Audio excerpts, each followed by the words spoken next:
मैं 2005 में इस मीटिंग में आया था। और जब मैं इस मीटिंग में आया था, मेरे साथ तो कहानी भी अलग हुई थी। तो मेरा एक मित्र था जो इन कमरों में आता था, 2-3 साल से आ रहा था। परंतु मैं उसके साथ अक्सर पिया करता था। तो एक दिन मैं उसके पास पहुंचा था कि मुझे शराब पीनी थी, और वो मुझे इन कमरों में लेकर आ गया। और जब मैं यहाँ पर आया तो मैं सोच रहा था, तो उसने मुझसे कहा था कि मैं तुम्हें टॉप क्लास शराबियों में ले चलूंगा, टॉप क्लास शराबियों में। तो मैं ये सोच के आया था कि यहाँ पे मुझे टॉप क्लास शराबी मिलेंगे। और जब मैं यहाँ पर आया तो लोग अच्छे कपड़े पहने हुए बैठे हुए थे, अच्छे शांति से बातचीत कर रहे थे। देखने में लग नहीं रहा था कि ये लोग शराबी भी हो सकते हैं। परंतु परंतु मुझसे कहा गया था कि भी टॉप क्लास शराबी हैं। लोग बातें कर रहे थे कि मैं ऐसे पिया करता था, वैसे पिया करता था। तो थोड़ी देर बाद किसी ने शराब सर्व नहीं की, लेकिन 8 बजे के आसपास पास में एक कबर्ड रखा हुआ था, एक अलमारी थी, और उस अलमारी को उन्होंने खोला। जब उन्होंने अलमारी को खोला तो मुझे पूरी उम्मीद हो गई कि अब शायद शराब को सर्व किया जाएगा। लेकिन उसमें से उन्होंने गिलास निकाले, वो चाय के गिलास थे, और उन्होंने शराब की जगह चाय सर्व कर दी। तो उन्होंने शराब सर्व नहीं करी। मुझे उस दिन ऐसा लगा कि कुछ तो ऐसा है इनके पास जो मुझे चाहिए। पता नहीं ऐसी क्या कारण पैदा हुआ, ऐसा क्या अट्रैक्शन पैदा हुआ कि मैं दोबारा इस मीटिंग में गया। और जब मैं दोबारा उस मीटिंग में गया, फिर उसके बाद मैं लगातार मीटिंग में जाता रहा। और उसके साथ चलते आज इतना बड़ा टाइम बीत गया, ऐसा लगता है कि मैं कल ही आया था, अभी कुछ दिन पहले आया था। तो जैसे आज का एक टॉपिक है ना, ये गॉड रिलीव, जैसे हम प्रोमिसेस मतलब में पढ़ते हैं ना कि God relieve me of the bondage of self so that I may better do thy will, ऐसे करके कुछ पढ़ते हैं ना, God relieve me of the bondage of self. ये मेरे लिए बहुत बड़ी चीज थी कि relieve me of the bondage of self, भगवान मुझे मेरे स्वयं से मुक्ति दिला दे। तो मैं इसको समझता नहीं था। लोग बोलते थे God relieve me of the bondage of self that I may better do thy will, ऐसे करके बोलते थे। मैं सुनता भी था, ईश्वर मुझे मेरे स्वयं से मुक्ति दिला दे जिससे मैं तेरी इच्छा अनुसार कार्य कर सकूं। इस तरह से हिंदी में पढ़ते भी थे प्रेयर वगैरह में। लेकिन ये मेरे दिमाग के ऊपर से आता था, ऊपर से निकल जाता। जैसे बहुत सारी बातें आती है ना, बातें आती हैं और बातें निकल जाती हैं, तो ऐसे ये भी निकल जाया करता था। मुझे बिल्कुल अंदाजा नहीं था कि ये मेरा स्वयं है क्या। तो एक दिन ए में आते आते मुझे 10 साल हो गए। मैंने स्टेप्स को भी 2-3 बार करा, लेकिन मुझे मेरे स्वयं से मुक्ति नहीं मिल पाई। फिर मैं पूना में आया और फिर मुझे अपने स्वयं से मुक्ति मिलनी शुरू हुई। तो मेरा स्वयं था क्या और वो होता क्या है? अब मैं किसी आदमी से पूछूं या अपने मुझसे ही कोई अगर पूछता कि भाई ये स्वयं जो है ये स्वयं है क्या, तो मैं मुंह खोल के बोलता ईगो है, ये ईगो है, ये अहंकार है स्वयं। तो जैसे एक कबीरदास का दोहा भी है ना, जब मैं था तब हरि नहीं, अब मैं है, जब मैं था तब हरि नहीं, अब हरि है मैं नहीं, सब अंधियारा मिट गया जब दीपक देखा माही। मतलब कहने का अर्थ यह है, जब जब मेरे अंदर अहंकार था तो ईश्वर नहीं था, अब ईश्वर है तो अहंकार नहीं है। जैसे ही मैंने दीपक को देखा मेरा अंधियारा मिट गया। इस तरह से कबीरदास का एक दोहा है। तो लेकिन ये मेरा मैं क्या था, मेरा स्वयं क्या था, ये मुझे ना बहुत सालों बाद पता चला। स्टेप्स करने के अंदर भी नहीं पता चला, ये मुझे बाद में पता चला। तो मैं जब 7वीं कक्षा में था, 7th स्टैंडर्ड में था, 7th स्टैंडर्ड में था, और मैं एक दोस्त के साथ मैं साइकिल चला रहा था। मेरा दोस्त मेरे पीछे बैठा हुआ था, तो मेरे पास तो बाइसिकल थी नहीं। तो मेरा जो दोस्त था वो मेरे पीछे बैठा हुआ था, उसी की बाइसिकल थी। और ये बंदा जो बाइसिकल चला रहा था, जो बाइसिकल पे पीछे बैठा था, वो हमारे इलाके के सबसे अमीर आदमी का बेटा था, सबसे रिच आदमी का बेटा था। खेलने में वो सबसे अच्छा था, पढ़ने में वो सबसे अच्छा था, वो हर तरीके से हीरो था। तो वो हमको लगता था कुछ खास है, और हमको लगता था हम बाकी सब किसी भी खेत की मूली है, हम कुछ है ही नहीं। तो मैं जब साइकिल चला रहा था तो सामने से एक ट्रक आता है, और जब सामने से वो ट्रक आया तो मेरा हाथ हिल गया, मेरा हैंड जो था वो फंबल हो गया। और जब मेरा हाथ हिल गया और वो ट्रक निकल के चला गया, तो मेरे इस दोस्त ने मुझसे एक बात कही, और वो बात ये थी कि तू जिंदगी भर कभी गाड़ी नहीं चला सकता, तू जिंदगी भर कभी ड्राइव नहीं कर सकता, क्योंकि जैसे ही तू सामने से कोई गाड़ी देखता है तेरा दिमाग शून्य पे आ जाता है, तेरा दिमाग जीरो पे आ जाता है। मैं उस समय डरा हुआ था, और डरे हुए लोग ना कोई भी बात मान लेते हैं। डरे हुए एंशियस लोग जो होते हैं ना, उन्हें कुछ भी बता दो, वो कोई भी बात मान लेते हैं। तो मैं भी डरा हुआ था, मुझे तो खुद ही अपने ऊपर शक था, तुझसे गलती कैसे हो गई, अगर जान चली जाती तो। और मैंने उसकी बात मान ली कि मेरा दिमाग जीरो पे आ जाता है, और मेरा दिमाग में जिंदगी में कभी गाड़ी बाइक वगैरह नहीं चला सकता। मेरी उम्र 12 साल की रही होगी। समय बीतता गया, मैंने नौकरी करनी चालू करी। अब मेरे पास पैसे थे कि मैं कोई बाइक वगैरह ले सकता था, लेकिन मैंने बाइक कभी ली नहीं, क्योंकि मेरा दिमाग तो शून्य पे आ जाता है। मैं तो ऐसा मानता था ना कि मेरा दिमाग शून्य पे आ जाता है, मेरे अंदर तो वो जीन्स ही नहीं है जिससे गाड़ी चला सकूं। मेरे पिताजी की मृत्यु हो गई थी जब मैं 4 साल का था, तो मैंने किसी को देखा नहीं अपने घर में गाड़ी वगैरह चलाते हुए। तो ऐसे करते करते करते करते करते मैंने, मेरी शादी हुई, मैं अपने बीवी बच्चों को कभी ऑटो रिक्शा में लेके घूम रहा हूँ, कभी पैदल ही पैदल किलोमीटर तक चला रहा हूँ। मेरे बेटे का स्कूल 2-2.5 किलोमीटर दूर था, और बीच में से कोई ऐसे व्हीकल नहीं जाता था, कोई शेयर्ड व्हीकल नहीं था, मैं बेचारे को पैदल ही लेके जाता था। और मेरा 4 साल का बेटा कहता था, पापा हमारा स्कूल बहुत दूर है, लेकिन मैं ये मानता था कि मेरे बस की गाड़ी चलाना है ही नहीं। मैं अपने स्वयं में पूरी तरह से घुसा हुआ था कि मेरे बस की ये काम है ही नहीं। तो मैं एक दिन पौंडीचेरी आया, और जब मैं पौंडीचेरी आया तो मैंने देखा यहाँ पे स्त्रियां भी अपना बाइक चला, जो एक्टिवा का स्कूटर होता है ना, उस तरह का स्कूटर आराम से साड़ी पहन के बैठ के चलाती हैं, और अच्छी तरह से चला रही थी, अच्छी स्पीड में चला रही थी। जब मैंने उन स्त्रियों को देखा ना कि स्त्रियां भी यहाँ पे स्कूटर चला रही है, तो मैंने अपने आप से एक बात कही। मैंने कहा, ऋषि तू तो फिर भी एक स्पोर्ट्समैन रहा है, ये स्त्री जो साड़ी पहन के मे बी 2-3 बच्चों की माँ है, और वो जब ये स्कूटर बाइक वगैरह चला सकती है, तो तू क्यों नहीं चला सकता। और जैसे ही मैंने इस बात को अपने आप से कहना चालू किया कि तू क्यों नहीं चला सकता, तो मैं अपने स्वयं से बाहर आने लगा, और मैंने फिर एक स्कूटर लिया, और स्कूटर चलाने में मुझे आधा घंटा लगा। केवल आधा घंटे के अंदर मैं स्कूटर चलाना सीख गया। तो मुझे गाड़ी चलाना सीखने के लिए केवल 30 मिनट लगे, लेकिन मुझे मेरे स्वयं से मुक्ति के लिए 24 साल लगे। मेरा जो ईगो था ना, जो कहता था तो ये नहीं कर सकता, उस चीज से निकलने के लिए मुझे पूरे 24 साल लगे। तो मुझे अपने स्वयं से निकलने के लिए मुझे बिल्कुल 24 साल लगे। उससे कम में मैं अपने स्वयं से निकल नहीं पाया। तो ये जो भगवान मुझे मेरे स्वयं से मुक्ति दिला दे, इसका ये मतलब नहीं है कि आप सोचते हैं कि आप सुंदर हैं, आप सोचते हैं कि आप अमीर हैं, आप इंटेलिजेंट हैं।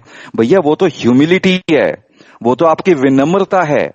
यदि आप कहते हैं ना कि मैं सुंदर हूं, मैं काबिल हूं, मैं टैलेंटेड हूं, मैं ग्रेट हूं, कोई भी मेंबर कहता है, अगर वो ऐसा कहता है कि मैं हीरा हूं, ये तो आपकी विनम्रता है, ये आपका अहंकार नहीं है।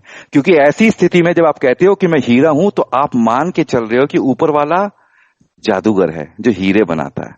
ये तो आपकी ह्यूमिलिटी है, ये तो आपकी आपकी श्रद्धा है ऊपर वाले के प्रति। लेकिन जब आप कहते हैं ना मैं घटिया हूं, मैं अहंकारी हूं, मैं गुस्से वाला हूं, जब किसी तरीके से ये सब बातें जब हम कहते हैं ना, तब अहंकार और भी गूढ़ हो जाता है हमारे अंदर। अपने आप को ये कहना कि मैं अच्छा हूं, ये तो भैया विनम्रता है। ये स्टेप करने के बाद समझ में आता है, काफी समय से घिस के समझ में आता है। तो मुझे ना एक बार, मैं जब ए में आया तो मैंने एक कहानी सुनी, मैं किसी और को सुन रहा था तो वो क्रिश्चियन पादरी, लेकिन जो बातें कर रहा था मुझे बहुत अच्छी तरीके से समझ में आ रही थी। मुझे पता था वो जो भी बात बोल रहा था अपने अनुभव से बोल रहा था, सच बोल रहा था, दिल से दिल कनेक्ट हो रहा था। तो वो कहानी बताता है, कोई व्यक्ति था और स्कूल में पढ़ता था, अमेरिका की बात है, किसी स्कूल में पढ़ता था। एक बार उसके टीचर ने उससे एक बात कही। टीचर ने उससे कहा कि भैया तू 3rd क्लास स्टूडेंट है, तू एकदम गिरा हुआ स्टूडेंट है, तू एकदम घटिया स्टूडेंट है, तेरे बस की कोई खास काम करना है ही नहीं। और उस स्टूडेंट ने टीचर की बात मान ली, और उसके बाद वो घटिया स्टूडेंट है, ये उसके स्वयं का हिस्सा बन गया। अब उसने क्या करा, जिंदगी भर वो ऐसे ही कमजोर मार्क्स लाता रहा, सर नीचे करके रोड पे चलता रहा। जो भी आदमी रोड पे सर नीचे करके चलता है ना, जनरली वही आदमी रोड पे सर नीचे करके चलता है जो अपने ऊपर शर्मिंदा होता है। आप कभी भी देख लेना लाइफ में कि जब आदमी अपने ऊपर शर्मिंदा होगा ना, तो वो रोड पे नीचे देख के चलेगा। जब पैदल चलेगा ना, तो रोड पे नीचे देखता हुआ चलेगा। तो वो ऐसे ही चलता रहा, रोड पे नीचे देख के, स्कूल में नीचे देख के, तो वो जिंदगी में बस एक 3rd क्लास स्टूडेंट ही बन के रह गया। तो हुआ क्या उसके साथ, जब वो नौकरी करने गया तो एक कंपनी के अंदर उसने जो सबसे नीचे वाली पोजीशन होती है ना, वहां पे अप्लाई किया, क्योंकि उसका स्वयं उससे कहता था कि तू इससे बड़ी किसी चीज के काबिल ही नहीं है।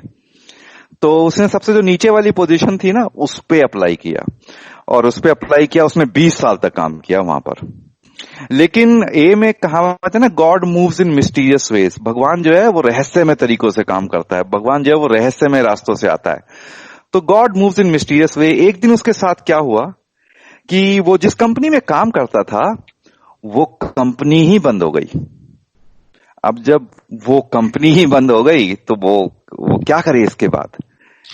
अब उसने कोशिश करी कि आसपास काम मिल जाए, लेकिन भाग्य ने उसका साथ नहीं दिया, क्योंकि भगवान तो पूरी प्लानिंग के साथ आता है ना। तो भगवान ने जो बाकी की अपॉर्चुनिटीज थी वो भी बंद कर दी। अब उसके साथ वो हुआ कि उसको किसी और स्टेट में, जैसे उत्तर प्रदेश, मध्य प्रदेश, ऐसे उसे किसी और स्टेट में जाके अप्लाई करना पड़ा।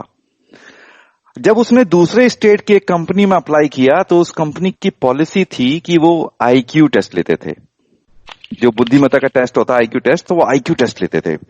तो उसने भी आईक्यू टेस्ट दिया, जैसे बाकी के एम्प्लॉय आईक्यू टेस्ट देते थे। जब उसने आईक्यू टेस्ट दिया और आईक्यू टेस्ट का रिजल्ट आया, तो वो अचंभित रह गया। उसने सबसे ज्यादा स्कोर किया था उस कंपनी की 65 साल की हिस्ट्री में।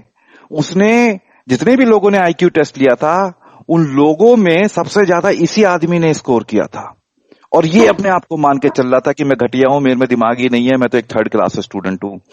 लेकिन जब इतना स्कोर देखा, तो जो कंपनी के जो एमडीज थे, जो बोर्ड ऑफ डायरेक्टर थे, उन्होंने बुला लिया इसको अपने कैबिन में, और उससे कहा कि भाई, जिस आदमी ने ये टेस्ट बनाया है, उसकी ये फाइंडिंग्स हैं कि किसी आदमी ने आज तक इतना टेस्ट इतने कम समय में इतने ज्यादा मार्क्स आए ही नहीं है किसी के। तो अब तू बता, तेरे मार्क्स इतने कैसे आ गए। और वो कहता है, सर मुझे तो खुद भी नहीं पता, मुझे तो मेरे टीचर ने कहा था मैं थर्ड क्लास स्टूडेंट हूं। तो वो एमडी कहता है कि भाई देख, तेरा टीचर भी गलत है और तू भी अपने बारे में गलत है। अब तू जो काम करेगा, अब तू फोरमैन का काम नहीं करेगा, अब तू यहाँ पे रिसर्च टीम में काम करेगा। तो उस आदमी ने रिसर्च टीम में काम करना चालू कर दिया। और ऐसा कहते हैं कि उस आदमी ने फिर 2 प्रोडक्ट इन्वेंट किए, उसने 2 नए प्रोडक्ट खोजे और कंपनी में वो पार्टनर बन गया। उसके बाद उसने उसका मतलब फिर वो बिलियनियर बन गया, क्योंकि जब अपने स्वयं से बाहर आ गया ना कि मेरे दिमाग में तो काबिलियत ही नहीं है, जब उस स्वयं से बाहर आ गया, तब फिर जिंदगी दूसरी तरीके से चलने लगी। और तो ये जो स्वयं से बाहर आना होता है ना, ये बहुत जरूरी होती है। और मैं पता नहीं कितनी कितनी चीजों में मेरा स्वयं लगा हुआ है कि मेरे साथ ये संभव नहीं है, मेरे साथ हैप्पी लाइफ संभव नहीं है, मेरे साथ जॉयस लाइफ संभव नहीं है, मेरे बस की अच्छे से रहना संभव नहीं है, मेरे बस की मैं कैसे खुश हो जाऊं, अभी तो मेरे जीवन में इतनी प्रॉब्लम है। ये जहां जहां मेरे स्वयं लगे हुए हैं ना, मुझे देखने पड़ते हैं। एक बार तो 1989 की बात है ये, कि ये मैं मतलब मैंने कोई मेडिकल आर्टिकल पढ़ा था, मैं पब्लिशिंग में ही हूं। तो एक बार कैंसर पेशेंट्स को, कई सारे कैंसर पेशेंट थे, 90s की बात है, लाइक 1989 90s की बात है। तो कई सारे कैंसर पेशेंट थे जो अपने 70 साल 65 साल इस तरह की उम्र के लोग थे। तो ऐसे 5-7 कैंसर पेशेंट्स को एक एक्सपेरिमेंट के तहत एक ऐसी जगह ले जाया गया जहां पे कोई और कनेक्टिविटी थी नहीं। तो वहां पे एक मतलब जंगल के बीच में एक सेक्लूडेड प्लेस में एक प्लेस था। उस प्लेस को ऐसा बनाया गया था, मतलब 1960 के हिसाब से, 1960 की सारी सेटिंग थी। 1960 के हिसाब से वहां पे मैगजीन्स थी, जो न्यूज चलती थी टीवी पे वो भी 1960 वाली थी, जो कपड़े थे वो भी 1960-70 वाले थे, और वहां पे जो फुटबॉल टीम्स के स्टिकर वगैरह, जो पोस्टर वगैरह होते हैं, वो भी 19, पूरी की पूरी सेटिंग ऐसी दे रखी थी जैसे 1960 की हो। तो जब इन लोगों को, जो 1990 के आसपास की बात है, 71 साल के थे, उनको उठा के वहां पर ले जाया गया और ऐसी सेटिंग में रखा गया जहां पे न्यूज भी 1960 वाली चल रही है, फुटबॉल के गेम जो हैं वो भी 1960 वाले चल रहे हैं, टी शर्ट कपड़े वो भी 1960 वाले हैं, पूरी की पूरी सेटिंग, पूरा का पूरा सेटअप 1960 का था। लेकिन 1960 में तो ये लोग 30-35 साल के हुआ करते थे, और जब इनकी मेमोरी में वो चीज आनी चालू हुई ना, जब ये 30-35 साल, जब वो मेमोरी जागनी चालू हुई, जब ये लोग जवान हुआ करते थे, तो उनके 2-3 हफ्ते बाद देखा गया, जब इन लोगों को कि भाई इनकी हालत कैसी है, कैंसर पेशेंट हैं, खाना भी ढंग से खा पा रहे हैं नहीं खा पा रहे हैं, जब जाके देखा गया तो डॉक्टर अचंभित रह गए। ये लोग फुटबॉल खेल रहे थे बाहर, और टी शर्ट उतार के फुटबॉल खेल रहे थे। और जब ये टी शर्ट उतार के फुटबॉल खेलता हुआ उनको इनकी बॉडी में एजिलिटी देखी गई तो डॉक्टर परेशान हो गए। और जब फिर इसके बाद इनका मेडिकल टेस्ट किया गया कि भैया अब कैंसर का क्या हुआ, कैंसर की जो सेल्स थी इनके अंदर उसका क्या हुआ, तो कैंसर गायब हो चुका था। कैंसर क्यों गायब हो चुका था? क्योंकि 1960 में तो उनके पास कैंसर हुआ ही नहीं करता था। तो कैंसर तो इस एक्सपेरिमेंट के द्वारा जो इनके सेल्फ का हिस्सा था ना कि आज ये कैंसर से पीड़ित हैं, आज इनकी जिंदगी अच्छी नहीं है, यहां तक कि वो तक रिमूव हो गया, कैंसर रहा ही नहीं उन लोगों को। तो मुझे बड़ी आइडेंटिफिकेशन मिली इस स्टोरी से। ये मेरी सोच है कि आज मेरे को समस्या है गुस्से की, आज मेरे को समस्या है घर चलाने की, आज मेरे को समस्या है कि बाहर बहुत लॉकडाउन है, मेरी जिंदगी आगे कैसे जाएगी। लेकिन मोटे तौर पे मैं देखता हूं कि मेरे को एक ही समस्या है, और वो मेरी समस्या है कि मेरे सामने मेरा स्वयं खड़ा हुआ है, मेरा सेल्फ खड़ा हुआ है, स्मॉल लेटर वाला सेल्फ। तो मेरा सेल्फ खड़ा हुआ है, मेरी लिमिटेशन खड़ी हुई है, मेरी दीवार खड़ी हुई है, मैं इसके पार जाके देखने की कोशिश नहीं करता, मैं इसी में घिरा पड़ा रहता हूं। एक 1954 1952 की बात है। एक रेसर हुआ करते थे, जो एथलीट होते हैं ना, जो दौड़ते हैं, उनका नाम था रॉजर बैनिस्टर। तो रॉजर बैनिस्टर से पहले यह माना जाता था कि कोई भी आदमी 4 मील की दूरी, सॉरी 1 मील की दूरी 1 माइल, अगर 1 मील की दूरी 4 मिनट में भागने की कोशिश करेगा तो उसके लंग्स जो हैं वो फट जाएंगे और वो आदमी वहीं मर जाएगा, रोड पे ही मर जाएगा, ट्रैक पे ही मर जाएगा। ऐसा कॉमन बिलीफ था कि कोई भी आदमी अगर 4 मिनट में 1 मील दौड़ने की कोशिश करेगा तो his lungs will burst open and he will drop dead on the track. ऐसा मान्यता, जैसे ही वो दौड़ने की कोशिश करेगा मर जाएगा। किसी रेसर की इतनी हिम्मत नहीं हो रही थी कि वो जाके इस 4 मील 1 मील की दूरी को 4 मिनट में दौड़े। तो रॉजर बैनिस्टर करके एक आदमी था, उसने खुद मेडिटेशन किया, दिमाग में इमेजिन किया कि वो इस दूरी को क्रॉस कर गया है, और वो भी 4 मिनट से पहले। तो उसने 1952 या 54 की बात है, तो 1954 की बात है शायद ये, तो उसने इस दूरी को, ये रिकॉर्ड तोड़ा, यानी वो 4 मिनट के अंदर 1 मील से ज्यादा दूरी को तय कर गया, और 1 मील की दूरी को 4 मिनट से पहले तय कर गया, 3.56 सेकंड्स में पार कर गया। तो कहानी का अंत ये नहीं है कि उसने ये रिकॉर्ड तोड़ दिया, कहानी का अंत इसका दूसरा है। जैसे ही उस आदमी ने रिकॉर्ड तोड़ा ना कि 4 मिनट से कम में अगर कोई 1 मील दौड़ लेता है तो वो मरता नहीं है, ये जैसे लिमिट तोड़ी उसने, उसके बाद 25 ऐसे लोग थे जिन्होंने उसी साल को इस रिकॉर्ड को तोड़ दिया। और क्यों तोड़ दिया? क्योंकि वो भी अपने स्वयं से बाहर आ गए। रॉजर बैनिस्टर तो अपने स्वयं से बाहर आया ना, मेरी लिमिटेशन है कि मैं ऐसा कर नहीं सकता। और जैसे रॉजर बैनिस्टर बाहर आया, बाकी के जितने लोग थे 25 लोग, और अब ये रिकॉर्ड ही नहीं है दरअसल। तो ये जो स्वयं से बाहर आना होता है ना, ये बहुत जरूरी पड़ जाता है मेरे लिए। ठीक है, भाई I am N alcoholic, I admitted that I am powerless over alcohol, लेकिन पावरलेस ओवर अल्कोहल है,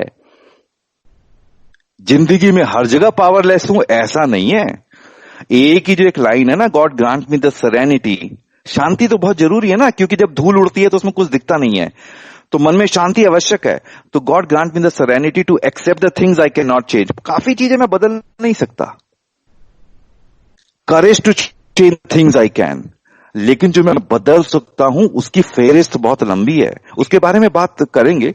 तो जैसे ही रॉजर बैनिस्टर ने रिकॉर्ड तोड़ा, 25 और लोगों ने खटाखट रिकॉर्ड तोड़ दिया। तो एक बार ना एक औरत थी और वो हिमालय पे चढ़ गई और एवरेस्ट पे चढ़ गई, मतलब हिमालय पे नहीं, एवरेस्ट पे चढ़ गई और नीचे आई तो रिपोर्टर्स खड़े थे उसके चारों तरफ।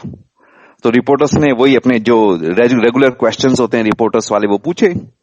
तो रिपोर्टर्स ने पूछा कि madam, how did you conquer mount Everest, आपने माउंट एवरेस्ट पे फतेह कैसे हासिल करी, कैसे आपने माउंट एवरेस्ट को फतेह कर लिया। उस औरत ने जो जवाब दिया ना, वो बहुत हम्बल जवाब था, और मुझे बहुत आइडेंटिफिकेशन मिला उसके जवाब से। उस औरत ने ये बोला कि क्या मजाक कर रहे हो आप। जब उससे पूछा गया ना कि आपने माउंट एवरेस्ट को कैसे फतेह किया, उस औरत ने कहा क्या मजाक कर रहे हो आप, what are you talking, Mount Everest इतना बड़ा है, इतना विशाल है, इतना महान है, इसको कौन फतेह कर सकता है। मैंने तो केवल अपनी लिमिटेशन पे फतेह पाई है। मैंने तो अपनी केवल सीमा जो है ना, मेरे मन में जो सीमा है, जो लिमिटेशन है, उस पे फतेह पाई है कि मैं पहले सोचती थी कि मैं ऐसा नहीं कर सकती। मैंने तो उस जो मैं सोचती थी उस सोच पे फतेह पाई है कि हाँ मैं ऐसा कर सकती हूं। मैंने माउंट एवरेस्ट पे कोई फतेह नहीं पाई है। मैंने तो फतेह उस चीज पे पाई है कि मैं ऐसा नहीं कर सकती, उस बात को। ये तो माउंट एवरेस्ट नहीं टूटा है, माउंट एवरेस्ट आज भी महान है, विशाल है, अदम्य है, अद्वितीय है। जो टूटा है वो मेरा ये नेगेटिव बिलीफ कि मैं ऐसा नहीं कर सकती, मेरी लिमिटेशन टूटी है। मैंने तो अपने स्वयं पे विजय पाई है। मैंने माउंट एवरेस्ट पे विजय नहीं पाई है। उसने एग्जैक्टली वर्ड यूज किए थे, what I have found is victory over my self made belief. तो मेरे जो सेल्फ मेड बिलीफ है, मैंने उस पे भी विजय पाई है। मैंने किसी माउंट एवरेस्ट पे विजय नहीं पाई है। तो ये जवाब सुन के ना मुझे बहुत बहुत आइडेंटिफिकेशन मिला यार। जब मैंने बाइक वगैरह चलाई, कार वगैरह चलाई, तो मैंने कार और बाइक पे विजय नहीं पाई है, ना मैंने उनकी इंजीनियरिंग पे विजय पाई है, ना मैंने ड्राइविंग के स्किल पे विजय पाई है। मैंने तो उस लिमिटेशन पे विजय पाई है कि मैं ऐसा नहीं कर सकता। मैंने तो केवल अपने स्वयं पे विजय पाई है उस मामले में। कई और मामलों में बहुत सारा स्वयं है मेरा, लेकिन उस मामले में मैंने अपने स्वयं पे विजय पाई है। तो ये जो ए का जो प्रोग्राम है ना, ये मुझे मेरे सेल्फ जो है ना, मेरी जो लिमिटेशन है, मेरी जो जेल है, उससे बाहर निकालता है ना। कहते हैं एक सुंदर गाड़ी हो, बहुत बढ़िया गाड़ी हो, है ना, उसमें 240 तक की स्पीड हो, हैंड ब्रेक ऑन रखोगे तो गाड़ी कैसे चलेगी भाई? अगर हैंड ब्रेक ही ऑन रखोगे तो गाड़ी कैसे चलेगी? कितने भी बढ़िया गाड़ी हो भाई, मर्सिडीज हो, बीएमडब्ल्यू हो, या और कोई फाइनर इंजन हो, पोर्शे हो, कोई भी गाड़ी हो, लेकिन अगर हैंड ब्रेक ही ऑन है, अंदर से ही ब्रेक ऑन है, तो गाड़ी चलेगी कैसे? अब मैंने देखा ए में आने के बाद 2016 में मैं वही गाड़ी था, मेरे में टैलेंट था, मेरे पे अपॉर्चुनिटी थी, मेरे में इंटेलिजेंस थी, मेरे में सुंदरता थी। मैं आज के जमाने में जी रहा था, मैं कोई आदि मानव के युग में नहीं जी रहा था। I was not living in the age of caveman. मैं तो आज के जमाने में जी रहा था। संसार में क्या क्या नहीं हो रहा था, पर मेरी जिंदगी में कुछ खास हो नहीं रहा था, क्योंकि मेरे हैंड ब्रेक ऑन थे मेरी गाड़ी के, है ना। मेरी जिंदगी में मेरा स्वयं चल रहा था, और ये जब मैंने हैंड ब्रेक को रिलीज किया तो फिर चमत्कार हो गया। जैसे स्वयं से मुक्ति मिली, फिर चमत्कार हो गया, और कई मामलों में हो गया, है ना। तो एक जो ए का प्रोग्राम है ना, ये एक्चुअली आंखें खोलने वाला प्रोग्राम है। जनरली हम लोग बातें करते रहते हैं कि भाई God relieve me of the bondage of self, God relieve me of the bondage of self. लेकिन बॉन्डेज ऑफ सेल्फ है क्या, ये मुझे देखना पड़ता है। तो अब जैसे कहते हैं ना, एक सेरेनिटी प्रेयर, काफी लोग, हम रोज ही पढ़ते हैं सेरेनिटी प्रेयर, इसमें कौन सी दो राय है? सेरेनिटी प्रेयर तो मेरे ख्याल से बहुत अच्छी प्रेयर है, और मैं भी पढ़ता हूं, सुबह सुबह पढ़ता हूं, 1000 बार पढ़ी है ना। लेकिन उसका मतलब समय समय के हिसाब से बदलता रहता है। जैसे जैसे मेरी समझ बदलती रहती है ना, अच्छी होती रहती है, वैसे वैसे सेरेनिटी प्रेयर का भी। God grant me the serenity to accept the things I can not change. समझ गया भैया, बहुत सारी चीजें ऐसी हैं, है ना। Courage to change the things I can, तो वो क्या चीज है जिसको मैं बदल सकता हूं? तो अब जैसे ये जैसे लॉकडाउन आ गया है, तो God grant with the serenity to accept the things I can not change. तो मैं और आप तो लॉकडाउन को हटा नहीं सकते हैं। ये तो पक्का है कि ये is something that is I am powerless on. मैं इस पर तो पावरलेस हुई। Courage to change the things I can, तो वो courage to change the things I can वो क्या चीज है? But I can change my opinion. मैं सोचता हूं ना, एक बार एक आदमी को 40 लाख का नुकसान हो गया, 40 मिलियन का एक्चुअली, आई एम सॉरी। तो 40 मिलियन का नुकसान हो गया बिजनेस पे, तो वो अपने स्पॉन्सर के पास पहुंचा। ये अमेरिका की स्टोरी है, ग्रेप वाइन की। वो अपने स्पॉन्सर के पास पहुंचा, और स्पॉन्सर के पास पहुंच के ये कहता है सर मेरा 40 मिलियन का नुकसान हो गया, मैं बर्बाद हो गया। और उसका स्पॉन्सर ना उसे बहुत बढ़िया जवाब देता है, सेरेनिटी प्रेयर वाला जवाब देता है। उसके स्पॉन्सर ने उसे जवाब दिया कि भाई तेरा 40 मिलियन का नुकसान हो गया, ये तो फैक्ट है, ये फैक्ट है, इसे कोई नहीं बदल सकता। वाकई तेरा 40 मिलियन का नुकसान हो गया, ये फैक्ट है, इसे कोई नहीं बदल सकता। पर तू बर्बाद हो गया, ये तेरी ओपिनियन है। तू बर्बाद हो गया, ये तेरी राय है। इसे तू बदल सकता है। तो मेरी जिंदगी में मेरे को लगता है ना, मेरी एजुकेशन वैसी नहीं हुई, मेरी शादी ऐसे वैसी जगह पे नहीं हुई, वैसी लड़की से नहीं हुई, मेरे को नौकरी वैसी नहीं लगी, मेरे को ऐसा नहीं हुआ, मेरी नाक अच्छी नहीं हुई, मेरा रंग अच्छा नहीं हुआ, पता नहीं क्या क्या होता है ना, बहुत कुछ होता है ना जो बदल नहीं सकते हम। अब भाई जैसी एजुकेशन हुई वैसी हुई, जैसे देश में है वैसी देश में है ना। तो मेरी एजुकेशन अच्छी नहीं हुई, अब मैं आगे प्रोग्रेस नहीं करूंगा। तो ये तो एक फैक्ट है कि एजुकेशन अच्छी हुई या नहीं हुई, जैसी भी हुई, पर मैं आगे प्रोग्रेस नहीं करूंगा, ये एक ओपिनियन है। और यहीं पे करेज टू चेंज लगाना है। जो फैक्ट है वो तो फैक्ट है, जिंदगी में बदलने नहीं है। जो सेरेनिटी पे हम सुबह शाम तक पढ़ते रहते हैं ना, जो फैक्ट है फैक्ट है। मतलब I am not denying the fact, fact let fact stay there. मुझसे गलती हुई हुई, लेकिन अब मैं उभर नहीं पाऊंगा, ये ओपिनियन है। मैं जब ए में आया तो 2.5 साल के अंदर मैंने 18 नौकरियां छोड़ी। तो मैं किसी से कह रहा था भाई मैं 18 नौकरी मेरे बस की नहीं है कि मैं कहीं टिक के काम कर सकूं। तो उस आदमी ने कहा देख भाई तूने 18 नौकरियां छोड़ी, ये एक फैक्ट है। I mean nobody is denying the fact, ये वाकई फैक्ट है, यू नो। लेकिन तू कहीं टिक के काम नहीं कर पाएगा, ये तेरी ओपिनियन है, इसको तुझे बदलना होगा, है ना। तो ये जो मेरा स्वय है ना, जो मेरी ओपिनियन है, मेरा जो स्वय है ना, वो मेरी ओपिनियन है, लिमिटिंग ओपिनियन है। जो एक एक सीधे से तरफ जो मेरी ओपिनियन है ना चीजों के बारे में, कि मेरी बीवी गुस्सैल है, मैं भी फैक्ट है भैया, गुस्सैल होती हैं बीवियां गुस्सैल, मना कहां कर रहा हूं। लेकिन इसके साथ अच्छा जीवन नहीं बिताया जा सकता, ये ओपिनियन है, लिमिटिंग ओपिनियन है, ये स्वय का हिस्सा है। तो मुझे इससे छुट्टी पानी है ना। मैं एक रियल इंसिडेंस बता रहा हूं कि एक बार मेरा एक बॉस था। अब आपको भी हंसी आएगी कि बॉस से मेरी बनती क्यों नहीं थी। उस बॉस से मेरी इसलिए नहीं बनती थी, उसकी मूछें थी, बड़ी बड़ी मूछें थी। और दूसरा, क्योंकि मुझे मूछों वाले लोग, जितने भी मेरे मूछों वाले टीचर हैं उन्होंने बहुत मारा है मुझे, तो मुझे मूछों वाले लोग बिल्कुल नहीं पसंद थे। मुझे जैकी श्रॉफ भी पसंद नहीं थे अब तो ठीक है, लेकिन पहले नहीं पसंद थे। तो उसके मूछें थी, अमरीश पुरी भी मेरे से इसीलिए बुरा लगता था, मूछें बहुत थी उसकी। तो मेरे बॉस की मूछें थी और वो स्कॉर्पियो चलाता था। अब मेरी ओपिनियन में, मेरा जो स्वय का हिस्सा है ना, मेरी ओपिनियंस जो है, मेरी ओपिनियन में स्कॉर्पियो गुंडे मवाली टाइप के लोग चलाते हैं। अब मेरी उससे बनती नहीं थी, क्योंकि एक तो मूछों वाला है, दूसरा तो स्कॉर्पियो चलाता है, तो उससे मेरी कैसे बनेगी। और हम लोग 2.5 साल तक we stayed in the same company, but we were always at loggerheads. तो एक दिन मुझे उसकी जरूरत पड़ गई, और जब मैंने कंपनी छोड़ी तो मैं रेफरेंस चेक के लिए किसी और का नाम देता था।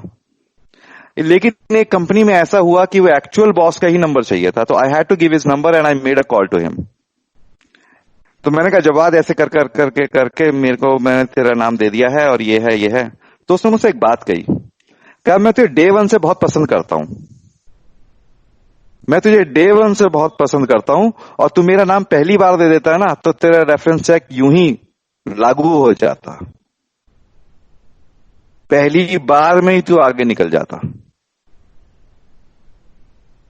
लेकिन तूने मेरा नाम ही नहीं दिया। जिस आदमी का नाम देना चाहिए उसका तो नाम नहीं दे रहा, जिसका नाम नहीं देना चाहिए उसका नाम दिए जा रहा था। तब मैंने रियलाइज किया ये मेरी जो लिमिटेशन है कि फलाने आदमी की मूछें हैं, स्कॉर्पियो चलाता है, तो अच्छा आदमी नहीं होगा। मुझे इस लिमिटेशन से बाहर निकलना पड़ा है। तो मेरी जिंदगी में, मेरे दिमाग में ना कितनी लिमिटेशंस लगी हुई हैं। एक बार मैं एचसीएल में काम करता था, कंपनी के बाहर चाय वाय बेचने वाले होते हैं, तो वहां पे एक ग्रीन बेल्ट थी, मतलब एक पार्क टाइप की एक लंबी सी स्ट्रिप थी, जैसे पार्क होता है ना, दोनों साइड वो तार जो होते हैं ना, जो फेंसिंग वायर्स होती हैं, वो फेंसिंग वायर थी। और नवंबर दिसंबर का टाइम था, और उस दिन काफी बारिश हुई थी। तो मेरी एक फ्रेंड थी, तो मैं और वो लड़की और मैं दोनों बाहर चाय पी रहे थे। तो उस फेंस के अंदर बारिश तो हुई थी, एक छोटा सा पपी शायद 15-20 दिन 25 दिन का होगा, 4 वीक का होगा मैक्सिमम, वो उन तारों में फंस गया था। ऊपर से बारिश हुई थी, कीचड़ विचड़ में भी था, और सबके सब लोग खड़े हुए थे, सिगरेट पी रहे थे, चाय पी रहे थे। बारिश रुक गई थी उस समय, तो सब बाहर निकल के एक साथ आए हुए थे, शाम का समय था। किसी को उस पपी की आवाज नहीं आ रही थी। तो उतने में वहां पे एक मारुति जेन लेके एक लड़का आता है और जैसे ही वो गाड़ी से बाहर निकलता है, मैं कहता हूं कितना घटिया आदमी है। क्यों? उसके हाथ में ना टैटू बने हुए थे, गले में भी टैटू बने हुए थे, और आंखों में स्टड थे, कान में आंख में स्टड थे। मतलब मैं तो ऐसे ही व्यक्ति को देख के उल्टी कर दूं। तो मैंने ऐसे देखा मैं कितना घटिया आदमी है, क्योंकि मेरी जो जो स्वयं था ना वो कह रहा था इस तरह के लोग घटिया होते हैं ना, मुझे नहीं अच्छा लगता, ये मेरे जो लिमिटेशन थी मेरे दिमाग, घटिया आदमी है। तो वो जो पिल्ला था, जो पपी था, उसकी आवाज उसको सुनाई दी, 20 लोगों के बीच में उसको सुनाई दी उसकी आवाज। उस बंदे ने गाड़ी अपनी स्टार्ट करी, गाड़ी का हीटर ऑन करा, अपनी गाड़ी में से उसने एक टॉवल निकाला और टॉवल लेके वो उस पपी को निकाला पहले उसने 5 मिनट ध्यान से, जिससे कोई कांटा वाटा लग ना जाए उसको। उसके बाद उसे अपने टॉवल से पोंछा, ही वाइप्ड ऑफ द पपी। गाड़ी में हीटर ऑन करके ड्राइवर की सीट पर आराम से बिताया, उसके लिए बिस्किट और चाय लेके आया, भिगो भिगो के खिला रहा था उसे, भिगो भिगो के खिला रहा था, और फिर उसको लेके चला गया कि तेरी केयर मैं करूंगा। तो जब मैंने उसका ये कंपैशन वाला पहलू देखा ना, मैंने कहा कितना गलत आदमी है तू यार, तू इस ओपिनियन में पड़ा हुआ है कि ये आदमी के टैटू है तो ये अच्छा आदमी नहीं है, और उस आदमी ने वो काम करके दिखाया जो कोई और कर नहीं पा रहा था। कितनी लिमिटेशन फंसा हुआ है। तो आज मैं देखता हूं मेरे जीवन में चारों तरफ जो बाउंड्रीज दिखती है ना मुझे, वो बाउंड्रीज इसलिए नहीं है कि बाउंड्री है, वो बाउंड्रीज इसलिए है कि मेरी ओपिनियन उनके बारे में ऐसी है। मैं जब जिस परिवार में पैदा हुआ, उस परिवार में किसी पॉलिटिकल पार्टी का खूब विरोध होता था, तो मुझे उस पार्टी का कोई भी लीडर अच्छा नहीं लगता था, क्योंकि एक लिमिटेशन बन गई थी, है ना। जैसे कहते हैं गरीब आदमी क्यों गरीब रहता है, गरीब आदमी गरीब इसलिए रहता है कि वो माइंड में लिमिटेशन है, कि उसके लिए संभव नहीं है पैसा कमाना। उसमें कहते हैं ना, जब बेरोजगारी का मुख्य कारण ये नहीं होता कि नौकरियों की कमी है, मतलब इसी संसार में जहां पे नौकरियों की कमी है लोग राइज कर रहे हैं यार, एक से एक ऊपर जा रहे हैं, परंतु जो बेरोजगारी का मुख्य कारण होता है ना, वो होता है जब इंसान ये सोचता है कि उसका मूल्य नहीं है, वो वर्थलेस है। जब तक ये सोच इंसान के अंदर रहती है ना, मैं वर्थलेस हूं, जॉब बिल्कुल दिखता भी नहीं है, क्योंकि वही स्वयं आगे आके अटका पड़ा है, वही लिमिटेशन, अपने बारे में opinion, I am worthless because I don't have the certificate, I don't have education, I don't belong, मतलब आई डोंट हैव रिकमेंडेशन, और मेरी तो ये नहीं है, मेरा तो, फिर तो 50 चीजें हो सकती हैं दोस्त, 50 चीजें हो सकती है, लेकिन मेन कारण ये है कि वो सोचता है ही इज वर्थलेस। तो माइकल एंजेलो ना एक बहुत बड़े, मुझे पता है आप ज्यादातर लोग बंगाल से भी हो तो आर्ट्स वगैरह में इंटरेस्ट लेते हो, माइकल एंजेलो बहुत बड़े स्कल्प्टर थे, ये तो आप जानते ही हो। तो उन्हें लगभग लियोनार्डो डा विंची के समकक्ष माना जाता था, एट द सेम लेवल। तो लियोनार्डो, मैं कहीं पर पढ़ रहा था इस बात को, तो जो माइकल एंजेलो थे उनको एक बार किसी ने क्वेश्चन पूछ लिया कि आप इतनी सुंदर सुंदर मूर्तियां बनाते कैसे हैं, ये कैसे आप मोजेस, पिएटा, एडम, इतनी सुंदर सुंदर मूर्तियां आपने बनाई कैसे। और माइकल एंजेलो ने जवाब दिया, बहुत हम्बल जवाब था, बहुत विनम्र जवाब था, और मुझे वो सुन के बहुत अच्छा लगा। माइकल एंजेलो ने कहा कि मैं कोई मूर्ति नहीं बनाता हूं, ये जो मूर्तियां दिख रही है ना आपको, एडम, ये पिएटा, ये मोजेस, मूर्तियों के नाम थे, ये जो सुंदर सुंदर मूर्तियां दिख रही है, मैंने कोई मूर्ति नहीं बनाई। दरअसल मूर्ति तो ईश्वर ने पहले ही शिला के अंदर बना के डाली हुई है, मूर्ति तो ईश्वर ने पहले ही पत्थर के अंदर बनाकर डाली हुई है। मेरा कार्य केवल इतना है, जो फालतू का पत्थर है ना उसे छील छील के अलग कर दूं। The only job that I have is to chisel away the extra marble. जो परफेक्ट स्टेच्यू है God has already created in the marble. तो जो परफेक्ट ऋषि है, परफेक्ट जो परफेक्ट गिरजा शंकर है, वो भगवान ने पहले ही बना के डाला हुआ है भाई। परफेक्ट ऋषि को ऋषि के अंदर बना के डाला हुआ है, परफेक्ट गिरजा शंकर को गिरजा शंकर के अंदर बना के डाला हुआ है। तो आज मैं कितनी भी कोशिश करूं अपने आप को परफेक्ट नहीं बना सकता। मुझे अंबानी, अमिताभ बच्चन, सलमान खान वगैरह बनने की जरूरत नहीं है। Perfect Rishi is already inside Rishi. भगवान ने परफेक्ट मूर्ति जो है बना के डाली हुई है। मेरा काम क्या है, जो फालतू की चीज है ना, फालतू की जो ओपिनियंस हैं, जो स्वयं की बात कर रहा हूं मैं, मेरा काम है जो स्टेप 4 भी करते हो ना आप लोग, तो स्टेप 4 या किसी और मदद से, अब मैं तो नहीं कहता कि आप केवल ए के अंदर ही स्टेप 4 कीजिए, आपको लगता है कि कोई बाहर स्पिरिचुअल आदमी है जो आपकी मदद कर सकता है, मैं तो कहता हूं उससे बातचीत कीजिए, क्यों लिमिटेशन में रहना, ए लिमिटेड होने की जगह कोई है। तो मेरा काम केवल इतना है, जो फालतू का जो पत्थर है ना मेरे ऊपर गंदगी लगी हुई है, मेरी स्वयं वाली, मैं सुंदर नहीं हूं, मैं जिंदगी में अच्छा कुछ नहीं कर सकता, मैं खुश नहीं रह सकता, मुझे सोबर रहने में दिक्कत आएगी, ये है वो है, ये जो लिमिटेशन लगी हुई है ना, ये लिमिटेशन हटाना मेरा काम है। तो जो स्वयं से मुक्ति है ना, देखा जाए तो पूरा स्टेप 4 भी स्वयं से मुक्ति ही है। स्टेप 4 से लेके स्टेप 7 8 तक की जो प्रोसेस है, बस स्वयं से मुक्ति ही है। भगवान मुझे मेरे स्वयं से मुक्ति दिला ले, उस चीज को स्टेप्स में डाल दिया है। पहले तो देख लो कि स्वयं कहां कहां पे है, उसके बाद एडमिट कर लो कि यहां यहां पे स्वयं है, उसके बाद गॉड से हम्बली आस्क करो, उसके बाद मतलब जो भी प्रोसेस है वो आप जानती हो स्टेप्स की, लेकिन जो भी स्टेप्स की प्रोसेस है वो स्वयं से मुक्ति ही है। आप कुछ भी कोशिश करें, आप या मैं, कुछ भी ऐसा नहीं है कि हम अपने आप को अधिक सुंदर बना लें, क्योंकि परिपूर्ण सुंदरता ऊपर वाले ने हमारे अंदर डाली हुई है। अमिताभ बच्चन आज, बस कोई भी आदमी ऐसा नहीं है जो ये कहे कि भाई अमिताभ बच्चन सुंदर नहीं है। एक गाने में तो सलमान खान और ऋतिक रोशन के बीच में डांस कर रहे थे, बस वही दिख रहे थे, बाकी सब तो ऐसे टट्टू लग रहे थे उनके सामने। ही सच अ हैंडसम पर्सनालिटी। लेकिन इन्हीं अमिताभ बच्चन के बारे में एक पुराना इंटरव्यू है शबाना आजमी का। तो शबाना आजमी से पूछा गया कि भाई आपको लगता है कि केवल सुंदर लोग ही फिल्मों में आ सकते हैं? और शबाना आजमी ने कहा कि नहीं नहीं, ऐसा नहीं है, आजकल तो अमिताभ बच्चन जैसे लोग और मेरे जैसे लोग भी फिल्मों में आ रहे हैं, तो सुंदरता कोई बहुत बड़ी चीज नहीं है आज।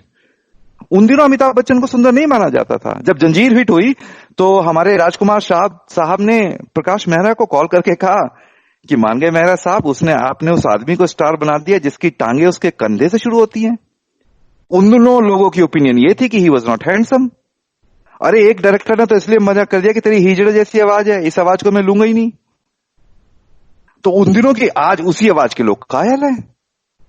तो जब ओपिनियन ये थी कि वो सुंदर नहीं है तो वो बदसूरत दिखता था। आज ओपिनियन ये है कि भैया बहुत सुंदर है तो बहुत अच्छा दिख रहा है। तो शीशे में जो आदमी दिख रहा है ना, मुझे जब मैं शीशा देखता हूं तो उसमें 4 कमियां नजर आती हैं। वो 4 कमियां नजर नहीं है, मुझे मेरा स्वयं नजर आ रहा है ना। तो अगर आप मान लीजिए मैं अगर चाय बनाता हूं और मेरी दुकान पे कोई आके ये कहे कि आप घटिया चाय बनाते हैं, तो इनडायरेक्टली वो क्या कह रहा है? इनडायरेक्टली वो ये कह रहा है कि आप घटिया चाय वाले हैं, आप ही घटिया इंसान है। और कोई आदमी अगर शर्ट बनाता है, मैं कहता हूं घटिया शर्ट बनाता है, तो मतलब बेकार दर्जी है, इज अ बैड टेलर। और मैं कोई अपने आप की उपज हूं नहीं भाई, मैंने तो अपने आप को पैदा नहीं किया है ना, मैं तो ईश्वर ने बनाया है। किस रास्ते से बनाया, कैसे बनाया, किस प्रक्रिया से बनाया, चलो बात की बात है, लेकिन बनाया तो ईश्वर ने, मैं अपनी उपज तो हूं नहीं। अगर मैं कहता हूं शीशे में देख के अपने आप को कि मैं घटिया आदमी हूं, तो मैं ऊपर वाले को गाली दे रहा हूं कि ऊपर वाले तो घटिया कारीगर है, तेरी कारीगरी में प्रॉब्लम है। अपने अंदर कोई भी कमी देख पाना कि मेरी शक्ल अच्छी नहीं है, मेरे साथ ये नहीं होगा, ये एक्चुअली ऊपर वाले की कारीगर को गाली देना है। ये तो इबादत में खोट आ जाएगा, ये तो श्रद्धा में प्रॉब्लम हो गई। अगर ऊपर वाला बढ़िया कारीगर है तो आप कैसे घटिया हो गए? आप भी तो उसकी कारीगरी हो ना। लेकिन यदि आप कहते हो कि मैं सुंदर हूं, मैं ग्रेट हूं, मैं ब्यूटीफुल हूं, तो आप इबादत कर रहे हो, आप श्रद्धा कर रहे हो, क्योंकि आप ऊपर वाले से कह रहे हो तो बढ़िया कारीगर है। फिर तो विनम्रता है ये मानना कि ऊपर वाला बढ़िया कारीगर, ये तो विनम्रता है भाई, ये तो ह्यूमिलिटी है। परंतु ये लॉ फिर दूसरों पर भी लगता है। सामने वाला जो भाई बैठा है वो भी ऊपर वाले की कारीगरी है, तो वो भी बदसूरत नहीं हो सकता। बीवी जो है वो भी ऊपर वाले की कारीगरी है, वो भी बदसूरत नहीं हो सकती, है ना। तो ये ऊपर वाले की कारीगरी को पहचानना ही तो विनम्रता है ना। तो ये चीज बहुत जरूरी है जीवन में। एक छोटी सी स्टोरी है बच्चों की, कि एक किंग आर्थर टेल्स में है मेरे ख्याल से ये शायद, कि एक आइलैंड है, ट्रेजर आइलैंड। आपको जाना है नाव पे, सामने बहुत सारे कोहरे को क्या कहते हो लोग, धुंध कहते हो क्या? शायद बहुत सारा फॉग है, डेंस फॉग है। फॉग जो है वो आपको रोक नहीं पाएगा। पर फॉग ने क्या कर रखा है, इसने सामने पीछे इसके आइलैंड है, इस बात को छिपा रखा है, ट्रेजर आइलैंड। अगर पता है कि पीछे ट्रेजर है तभी आप घुसोगे फॉग में, वरना घुसोगे भी नहीं। तो ये जो हमारी प्रोग्रेस है ना, इसमें पता होना है कि जो ऊपर वाले ने बनाया है वो सुंदर ही है। वो जो ट्रेजर है ना आपका, जो आपको मिलना ही है, उस प्रोसेस में भी नहीं घुसोगे। अगर लगता है ना मैं घटिया ही आदमी हूं तो स्टेप 4 करोगे भी नहीं। सही बता रहा हूं। बहुत से लोग करते हैं ना इस गिल्ट में रह के कि हम घटिया आदमी हैं, तो स्टेप 4 उतना कामयाब हो नहीं पाता। स्टेप 4 ऐसे माना जाता है, मान लीजिए कोई, भाई सोना जो है, सोने पे अगर जंग लग भी जाए तो सोना पीतल नहीं बनने वाला, सोना सोना ही रहता है। जंग को साफ करना है, तो स्टेप की जो प्रोसेस है ना, वो जंग को साफ करने वाली प्रोसेस है। जंग को साफ करना है, सोना पीतल नहीं बना है। तो ये जो मेरी स्वयं से जो मुक्ति है ना, वो स्वयं मेरा यही है। जो जंग मुझे दिख रहा है ना, मेरी लिमिटेशन जो दिख रही हैं, ये मेरा स्वयं है। मुझे इन लिमिटेशन से मुक्ति चाहिए। दरअसल मुझे इन लिमिटेशन से मुक्ति चाहिए, है ना। और ये मुक्ति कब मिलेगी? जब शक खत्म हो जाएगा ऊपर वाले के ऊपर। जब तक ऊपर वाले के ऊपर शक है ना, तब तक मुश्किल पड़ जाता है थोड़ा सा। तो ये जो स्वयं से मुक्ति है ना, मुझे मेरी ओपिनियन से मुक्ति, तो एक लिस्ट बनानी है जहां जहां लिमिटेशन दिखती है, उनसे एक्चुअली वो स्वयं का हिस्सा है, उस स्वयं से मुक्ति चाहिए। तो मेरे को इतना ही शेयर करना था इस सब्जेक्ट के बारे में। Thank you.